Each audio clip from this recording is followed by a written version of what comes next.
gabi naman ay wala nang inintay kundi mag-umaga. At gano'n na lang ng gano'n, paikot-ikot ang buhay. Tama ba na gano'n ang pamumuhay ng isang nilalang na sinasabi sa Bible, I was fearfully and wonderfully made? In fact, the Lord Jesus said in John 10:10, I have come that they may have life and have it to the full. Yan po ang naisin ng Panginoong Hesus para sa atin, magkaroon ng buhay na punong-puno, buhay na buhay at buhay na makabuluhan.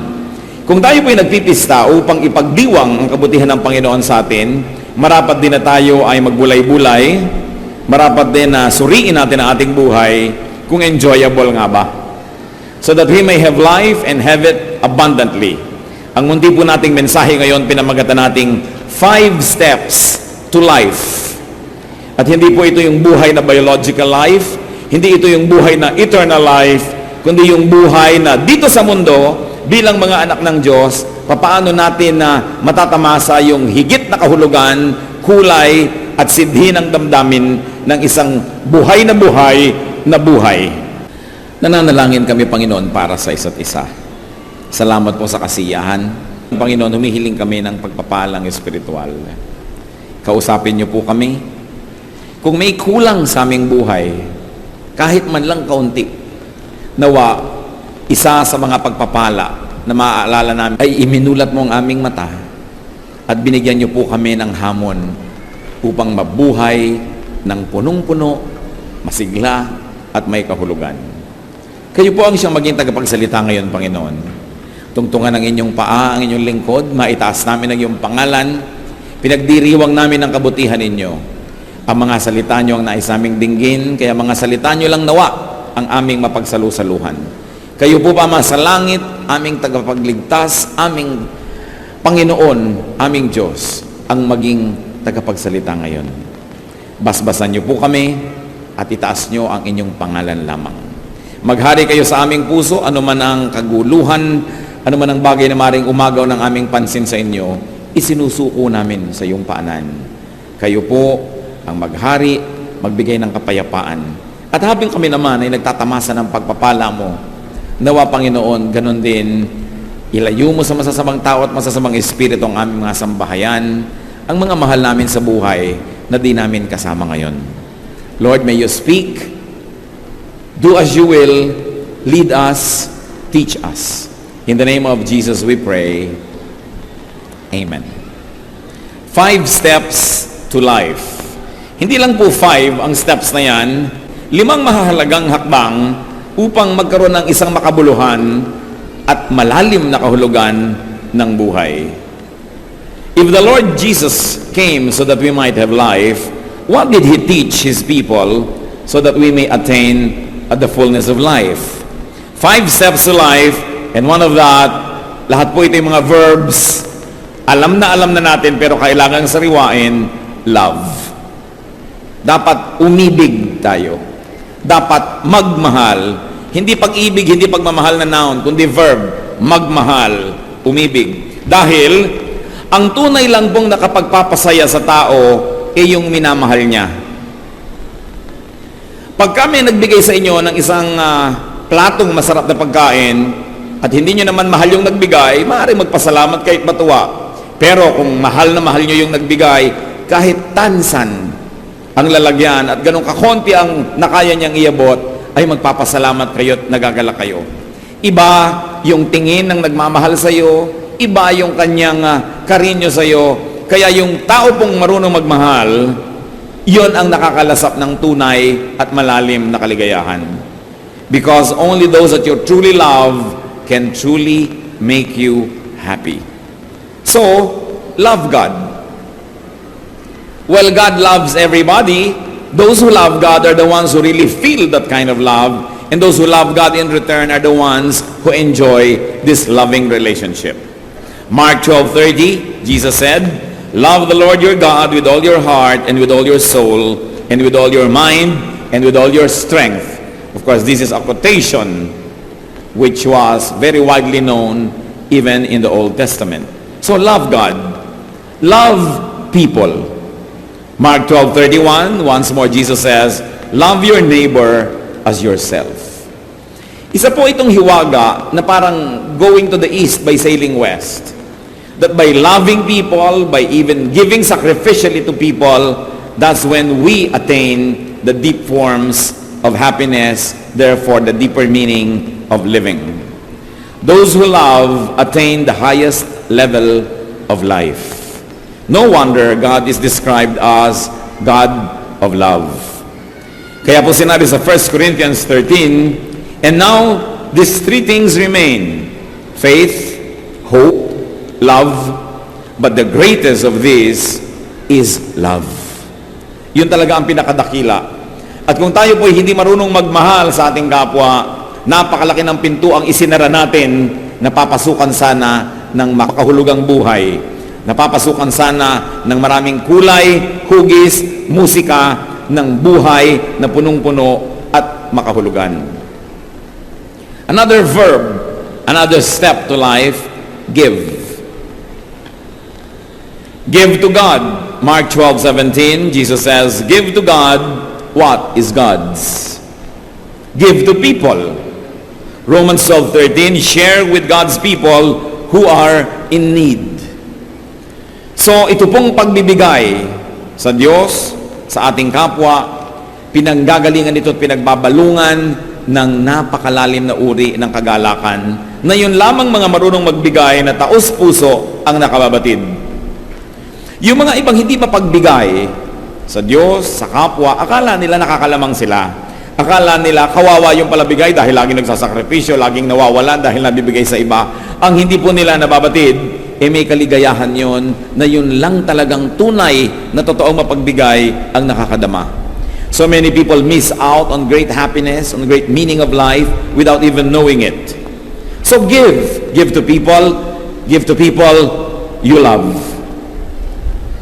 1 Timothy 5:8, if anyone does not provide for his relatives, and especially for his immediate family, he has denied the faith and is worse than an unbeliever. So inaasahan, itinuturo na mamahalin at bibigyan natin ng maaari nating dapat ipagkaloob yung mga mahal natin sa buhay. But then also, we are not limited to that. Give to people you do not love. In fact, probably people you do not even like. Romans 12:20, if your enemy is hungry, feed him. If he is thirsty, give him something to drink. In doing this, you will heap burning coals on his head. Akala nung iba, sa paggawa ng mabuti, doon sa hindi gumagawa ng mabuti sa atin, doon sa mga kumakalaban sa atin, sabi, you will heap burning coals on his head. Na parang nilagyan mo ng baga na nag-aapoy at napakainit ang kanyang tuktok at tuloy nahirapan siya at naparusahan mo. Subalit kung titingnan po natin yung cultural significance ng kasabihang ito, sa Israel po noon, ang lahat ng bahay dapat ay may apoy. Hindi dapat namamatay ang apoy dahil kung magluluto ka, wala namang posporo, hindi uso yon. At hindi dapat namamatayan ng apoy, maski man lamang ilawan sa gabi, sapagkat ayaw nila ng madilim. Ngayon, kung namatay ang apoy at nawala ng apoy ang isang bahay, anong gagawin niya? Kakatok siya sa bahay-bahay, hihingi siya ng uling o kaya ay ng baga na mainit para maiwi niya sa kanila at yun ang pagsimula ng apoy niya na gagawin sa kanilang kalan. Kaya sabi, ang pagbibigay, maging doon sa iyong kaaway, ay parang ganito. You heap burning coals on people's head, not to torture them because you put the coal on a pot. Inilalagay naman niya sa isang palayok o isang sisidlan, kundi binibigyan mo siya muli ng pag-asa.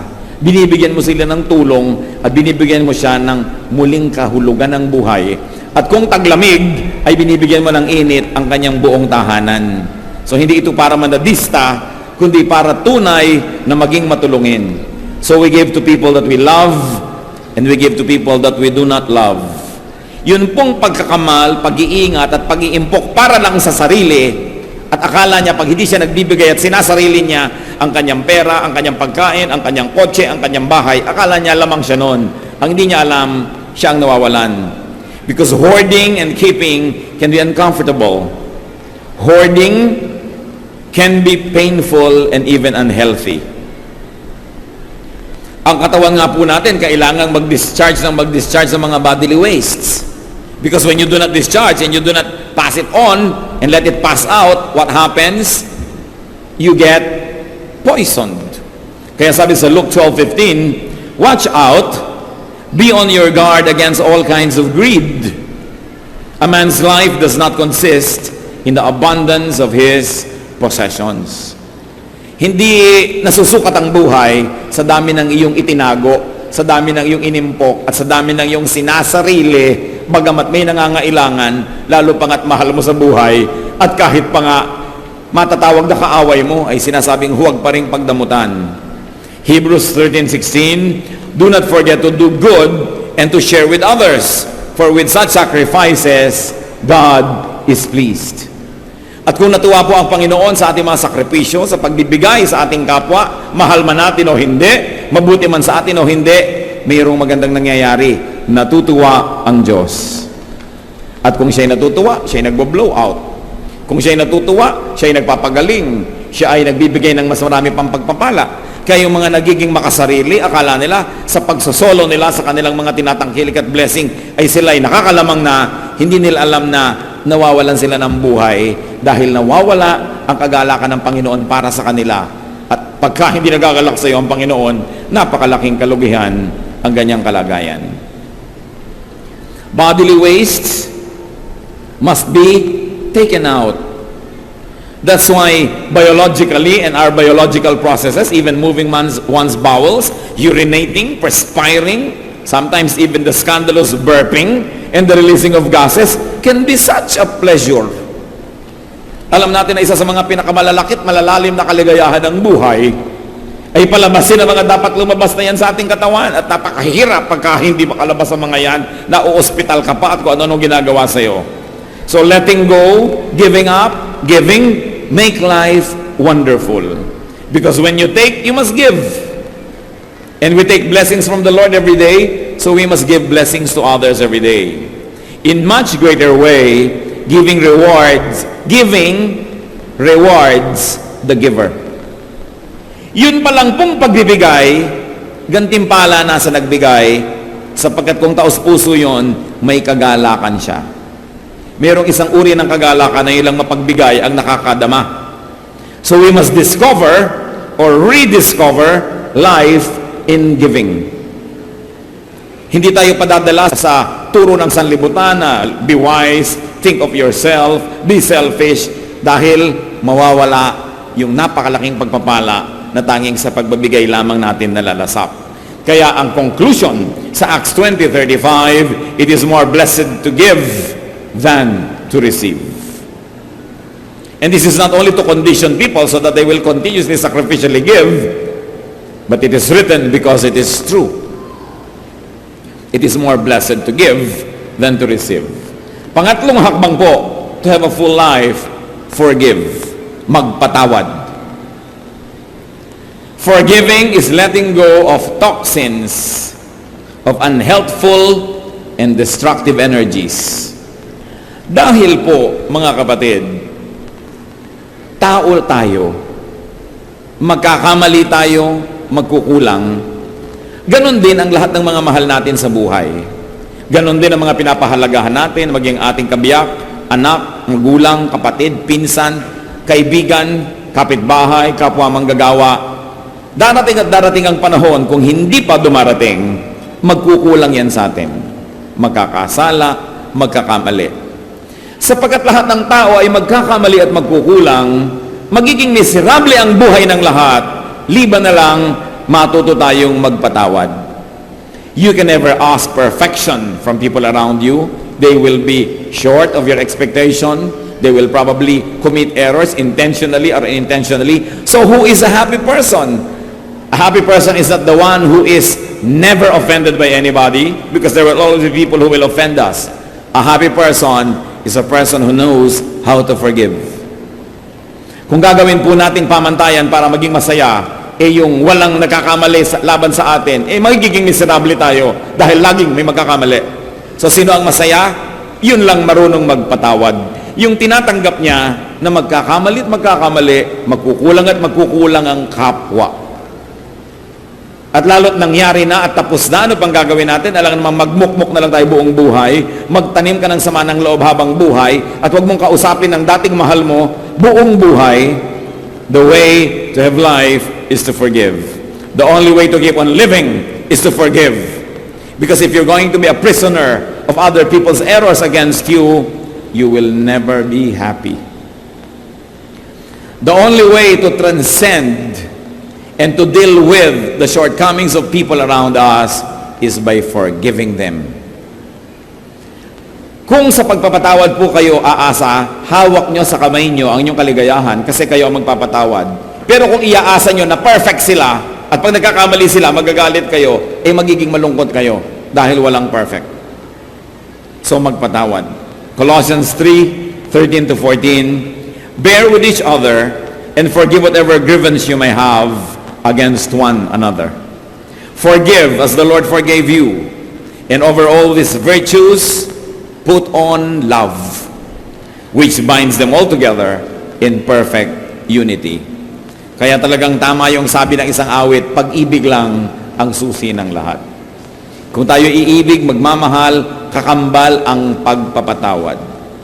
Kaya pag may ikinakasal po ako, madalas sinasabi ko, huwag lang kayong magsumpaan na magmamahalan. Magsumpaan din kayong magpapatawaran. Dahil baka nga hindi pa natatapos yung wedding ceremony, nagkakainisan na kayo. Pero habang kayo'y nagpapatawad, tuloy ang inyong pagiging mag-asawa.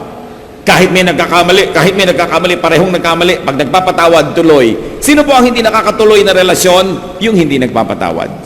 Pero pare-pareho lang na-offend, pare-pareho lang nadedesmaya, pare-pareho lang kung minsan nabibigo. Very important. Pang-apat po na hakbang para magkaroon ng sigla ang ating buhay, verb pa rin, fight. Not with your spouse, not with your parents, not with your brothers and sisters. Fight. Dedicate yourself to a great warfare. Dedicate yourself to wholesome, good, and sacred warfare. In other words, brothers and sisters, be at war with something bad. Go to war for something good. Isa po na naobserbahan ko sa buhay, yung mga taong pag tinanong mo, kumusta po? Eto, tinatamad. Eto, walang sigla. Eto, walang magawa. Itong mga taong to, walang giyera sa buhay. Kaya mahalaga may giyera kayo sa buhay. Even God is at war with evil. So the people of God must be at war. We must be at war with something bad. And we should go to war for something good. So dapat meron po tayong cause. Meron kayong isang adhikain.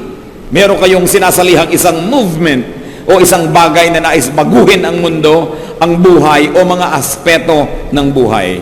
Like, gusto nyo bang masugpo? Halimbawa, yung pagtitinda ng sigarilyo sa mga kabataan. Gusto nyo bang masugpo ang pagtitinda ng drugs sa kahit kanino man? Isang cause yan. Gusto nyo bang linisin ang lahat ng ilog ng Pilipinas? Linisin ang Laguna de Bae o kaya linisin ang Ilog Pasig? Gusto nyo ba na arugain ang mga taong lansangan o kaya ay wakasan ang trafficking of children and women o kaya ay wakasan ang pagkalbo at walang habas sa pagsira sa ating kalikasan? Dapat may giyera kayo sa buhay. Kasi kung wala kayong giyera, araw-araw nagtataka kayo kung ba't kayo buhay. Dedicate yourself to a cause higher than yourself. Dedicate yourself to a cause higher than your daily existence. Ang buhay niyo po ba ay pumunta na sa level na araw-araw, ang iniisip niyo lang, ano kaya ang maiulam natin ngayong araw na to? Pagdating sa bahay, ano ang ulam? Ano kaya ang lulutuin natin ngayon? Pag yun na lang ng yun ang inyong iniisip, ibig sabihin wala na kayong giyerang mas malaki pa kesa sa inyong pang-araw-araw na buhay. At mag-uumpisa na kayo na tamarin, humina, mawala ng sigla. Kita niyo po ang mga giyera ni Paul, Philippians 3:8. What is more, I consider everything a loss compared to the surpassing greatness of knowing Christ Jesus my Lord, for whose sake I have lost all things. I consider them rubbish that I may gain Christ. So pumili siya ng giyera niya. Anong giyera niya? To know the glory of Jesus. Ano po ang giyera niyo sa buhay, mga kapatid? To share the gospel, magandang giyera yan. to get ourselves corrected by the Spirit of God more and more, magandang giyera yan. Sapagkat, kung wala kayong malaking adhikain, higit na mas malaki sa ating pang-araw-araw na pamumuhay, higit na mas malaki kaysa ating mga pansariling mga kagustuhan, lahat ng maliliit na bagay, papalakihin ninyo. Ang mga mag-asawang nag-aaway dahil sa mga walang kakwenta-kwentang bagay, because there is no greater cause that binds them, that commands their energies and their dedication. And you know that in the absence of big things, small things become big to small minds. Pag wala na tayong malaking adhikain, pati maliliit na bagay, pinalalaki na tuloy natin at pinag-aawayan pa kuminsan ang mga walang kakwenta-kwenta. Life is not in being a slave of the insignificant. Hindi tayo dapat maging alipin ng mga walang kwenta, ng mga maliliit na bagay. Life is in keeping small things small. Kaya kailangan natin ng perspective. Kailangan merong malaking cause. Katulad na lang ng mga Kristiyano, ang cause natin, to win the world for Christ. So dapat marunong tayo magpasensyahan, magpatawaran at magtanggapan sa isa't isa kahit hindi tayo lagi nag-agree sa ating mga theology dahil may mas malaking cause to win the world for Christ. But people who forget that big cause get embroiled in tiny, little, insignificant, and sometimes very unimportant struggles, sadly, against each other. So, fight. Meron ba kayong giyera sa buhay? Kahit ano yun. Gusto nyo bang i-preserve ang lahat ng mga ancestral houses ng Pilipinas? O gusto nyo ba na ipaglaban ang karapatan ng mga api? O kaya linisin ang pamahalaan? Dapat meron tayong giyera. Hindi pwedeng wala kang pakialam sapagkat ang pakikisangkot, ang pakikialam, ang siyang nagpapatibay, nagpapasigla ng ating buhay. And finally, another step to life, dream. Mangarap. Desire. Chase your rainbow. Ano po ang ibig sabihin ng buhay na parang wala ng kahulugan? What is a life that may be considered over? That is an unhappy life. That is not worth living anymore. It is a life with all its dreams, aspirations, and desires behind it. Ang buhay na wala na